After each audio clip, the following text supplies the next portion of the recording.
mga beauty person. Can-Am. Saka short gaming. Parang sarap mag-drive ng ganyan sa highway, no?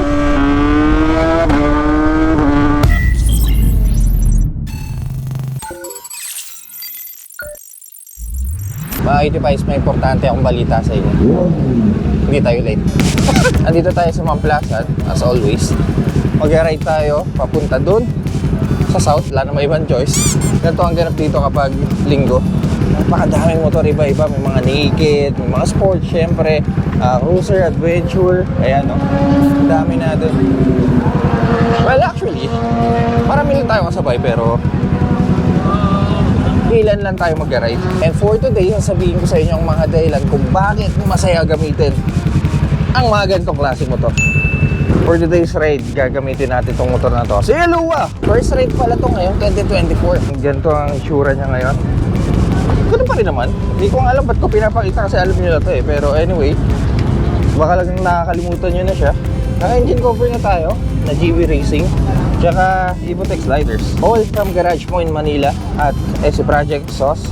Wow! Ito pala yung bagong GS. Mas naging simple siya, no? First time ko makita ito sa personal eh. Aftermarket ba ito upuan niya sa likod? Para sa pillion? Oh, hindi. Ganda ah. Yung headlight oh. Pumayat. Naging compact yung motor. Nice. Boss, dito na kami. Kaluwa Gaming again for today's ride. Kasama natin si Dan na naka CB650R, Sir Dan Moto, si Josh, si ZX6R, si Jade na naka MT10 with his missus. Apat lang tayo ngayon. Kung kumuha kayo ng sport bike, sabi nating super bike, isa sa mga safe yung pagpipilian sa ngayon ang Kawasaki ZX6R. Actually, itong motor na to, 6 na buwan lang ang tinagal sa akin nito, tapos nasira. I mean, kung napapanood nyo yung mga videos ko, kung nasusubaybayan nyo yung mga vlogs ko, gumawa tayo ng restoration video dito sa motor na to. Kaya, gamit natin siya ngayon. Unang-una, syempre, yung tunog niya. So, kaya naka-SC Project exhaust tayo. Nakuha ko to sa Garage Point, Manila, or ewan ko, slip-on to eh. Canister lang, universal. More or less 30. Ewan ko, hindi ko na maalaala masyado. Ito yung tunog niya. Diba? Ang tining, diba?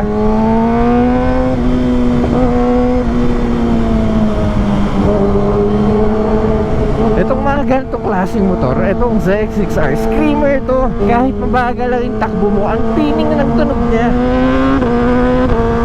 Parang lagi kumakanta ng Sweet Child of Mine itong motor na to eh. Kahit mabagal lang tayo, 92, 94, ganda ng tunog niya, di ba? Pag pumiga tayo,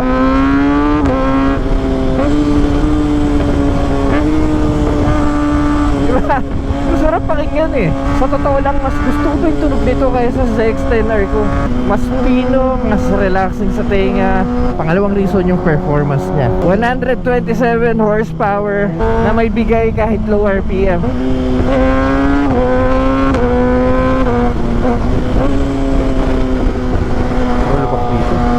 Hindi katulad ng 10R na kapag mabagal kayo, especially traffic approaching kayo sa slow speed, may time na nagje-jerk yung 10R eh.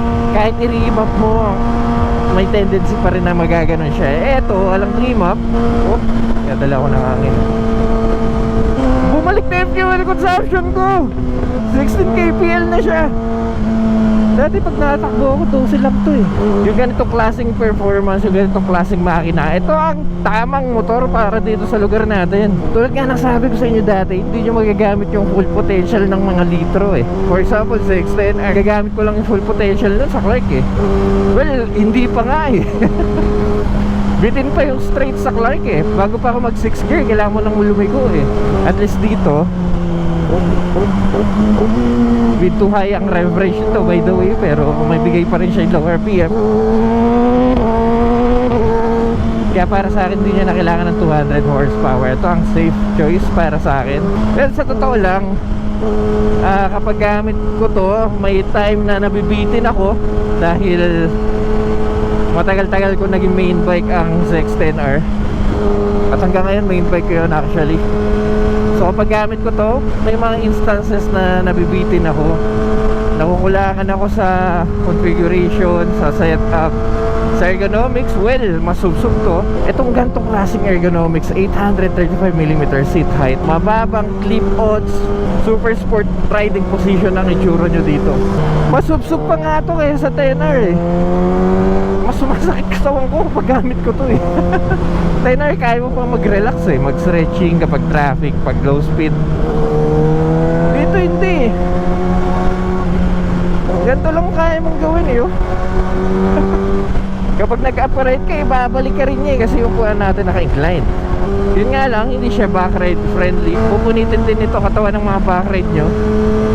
Napakataas ng pillion seat. Kapag imuko kayo, kapag naka super sport position na kayo, eh syempre, yun yung urin siya.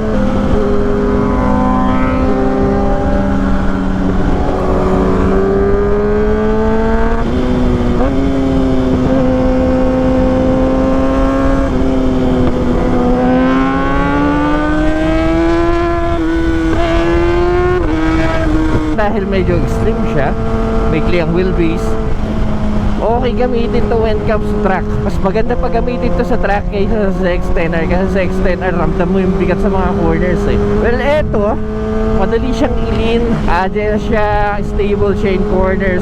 Kaya maraming may gusto ng mga 600s eh. For example, Yamaha R6. Sino pa naman hindi makakilala sa motor na yun, di ba? Ang daming kumukuha ng motor na yun. Isa nga ako sa na-dismaya nung diniscontinued ng Yamaha yung R6 eh. Sana ibalik, no? R6. Well, meron pa rin naman, pero track bike sa US. Singit ko lang din, may mga motor kasi na napakaingay kahit mabagal. 6R, hindi ganun. Hindi ampaw yung performance nito. Kung ano yung ingay niya, akma sa takbo nyo. Ewan ko na kung nakakita na kayo ng motor na antining ng tunog, pero alam nyo yon, ang tagal na sa harapan nyo, ang tagal mong wala sa paningin nyo. Dito na ba tayo exit? Ay, hindi pa, balete pa to. Diretso pa tayo. By the way, this is a 2022 ZX6R. Kung nagtataka kayo bakit iba yung kulay nito, ngayon nyo lang nakita tong kulay nito kasi hindi nilabas yung ganitong kulay sa Pilipinas. Well, kuha ako ng fairing na gray, tapos inisa natin na para bang 2022 pa rin. Yan ang temperature ng motor. 81. Dito pala si Jade. Akala ko nasa likod ko. For 2024, binago ng Kawasaki ang itsura ng 6R. Nagkaroon na siya ng TFT, mukha ng 10R yung front end niya, bagong gulong, naka-Rosa 4 ata yung stock ng 6R. Bumagal. Well, hindi naman sobrang bagal. Nabukasan ng 5 horsepower. Dahil actually itong motor na to ay Euro 4. Dahil sa Euro 5 eh kailangan nilang mag-detune. Basahin mo yun.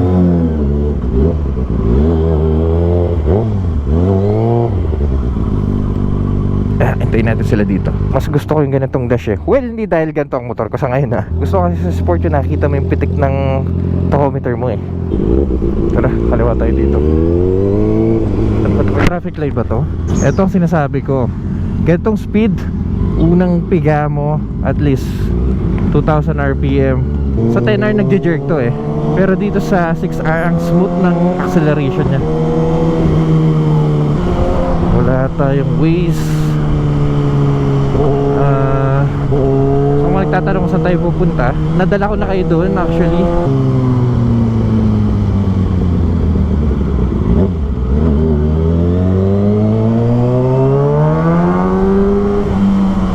Welcome to Mataas na Kahoy, Bayang Pinagpala. Dito ba?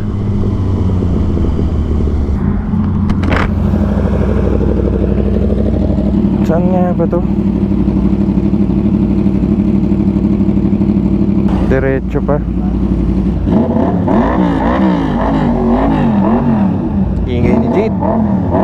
Jade, may natutulog, uy. Oo, tama, kaliwa dito.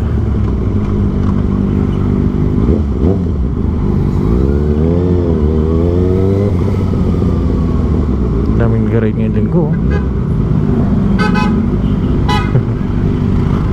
Nakalimutan ko na papunta dito. Alam ko kanan tayo eh. Dito ba o dito? Mukhang sa dulo.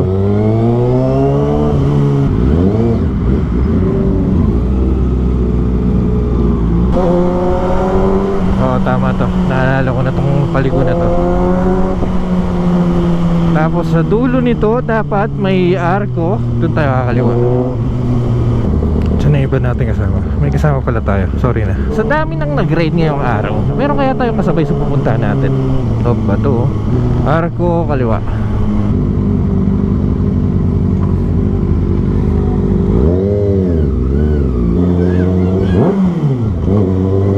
Muling punta ko dito, Royal Enfield Scram pa ata yung gamit natin.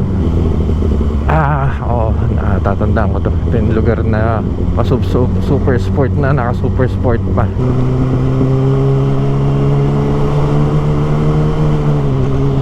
Ito ba yan? Ay, hindi.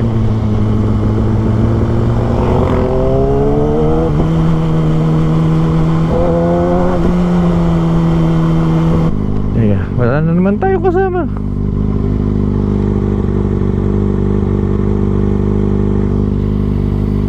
Ganda ng view, no? Diyan tayo pupunta, Eco Hotel. Ewan ko alam ba ng mga tao to. Kasi kapag pupunta ko dito, wala tayong kasabay eh.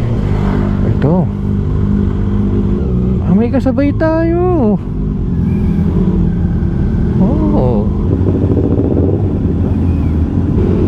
Hirap na hirap sila. Tayo rin pala, hirap din. Yeah, okay na yan.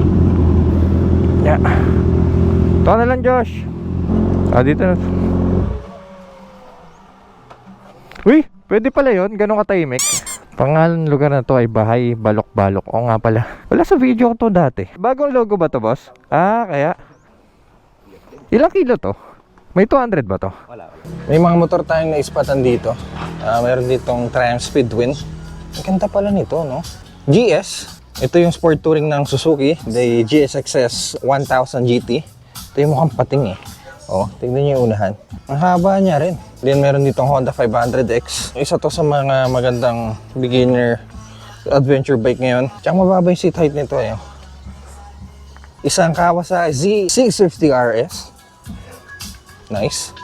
Isang Vulcan S ng Kawasaki. At itong mga kasama natin kanina, MT-10 na 2020 ata to. Isang CB at ang 6R ni Josh. Pero dito tayo syempre sa 6R natin. Para sa akin, walang makakatalo pagdating sa mga 600 ng sport bike. Sayang nga lang at unti-unti na silang nawawala eh. For short, it's a very exciting bike. It's a very fun bike. Kaya ang daming may gusto dito eh. Itong lugar na to, napakaliblib. Tsaka palusong yung daan. Tapos dito ang entrance. Sabihin na natin mga pangatlong beses ko na to dito sa lugar na to. Pero ang ganda kasi ng view eh, tignan nyo.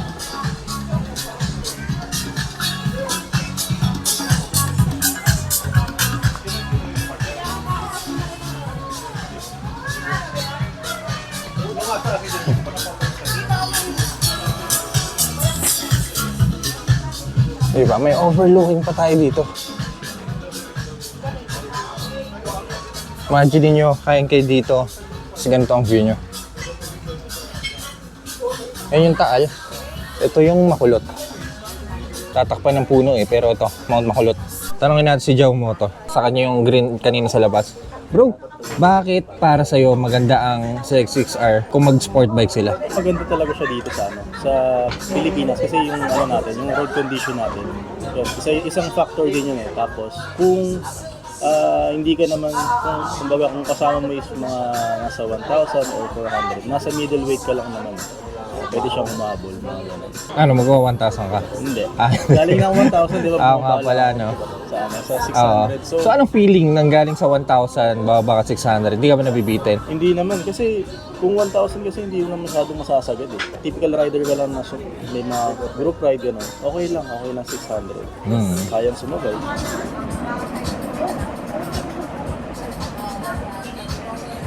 Once in a while, kailangan natin yung mga ganitong ride para kahit pa paano ma-relax yung utak natin, makapag-isip-isip tayo na maayos. Iba ang tama sa atin ito kapag may ganitong ride tayo, di ba? Kaya mga Hidipais, kung nag-enjoy kayo sa video na to, kindly leave a like at kumaili kayo sa mga ganitong content. Huwag kayo mag-alala dahil nasa tamang channel kayo. So make sure to press that subscribe button dyan sa baba. Kaya mga Hidipais, enjoy lang natin tong view muna.